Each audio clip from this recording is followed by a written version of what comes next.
Over, let's give Gypsy Rose a little birthday treat. I have two things that are fucking amazing to go over. The first is this. Jip then found out about Parker, and she's like, I don't fucking know how she just found out. Anybody could have fucking done math and figured that out. It's like, Right. what about the dog? Yeah, because I was like, Mom, do you know if Ken told Gypsy how he got Parker?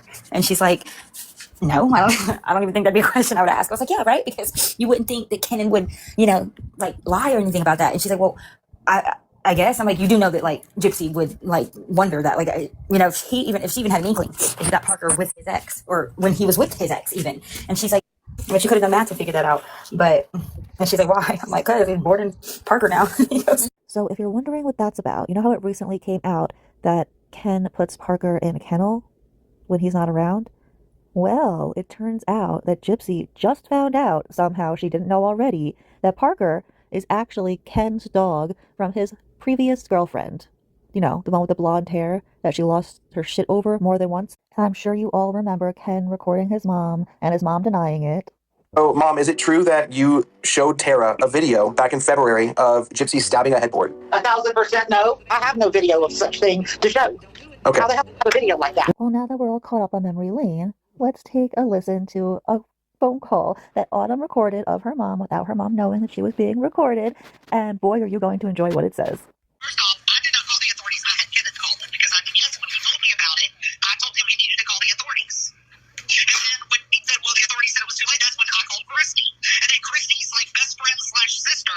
And because then I called Gypsy and I blessed Gypsy straight up the fuck down and down the other. And she got all butthurt because my thing was, you're over here, anything to do with a bed or a blanket or anything, your mother was killed in a bed.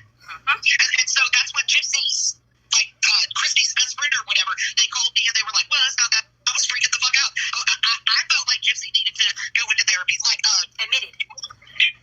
Exactly. And I freaked the fuck out. And then after a few days, Kenneth called me and was like, hey, just calm down, it wasn't as bad as I said. Kenneth won't tell me shit. He thinks I talk too much, so he won't tell me nothing. Why? Because of the whole headboard thing? No, just because he thinks I talk too much. Don't sugarcoat it. If it's because of the headboard thing, that's fine. Just fucking. So it's everything. Like, I mean, he doesn't know who's killing what. So he told me a while ago he wasn't gonna talk to me anymore when it comes to him and Gypsy.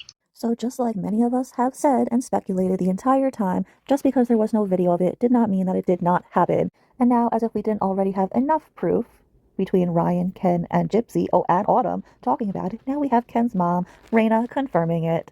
So happy motherfucking birthday, Gypsy. I hope your day was fan-fucking-tastic.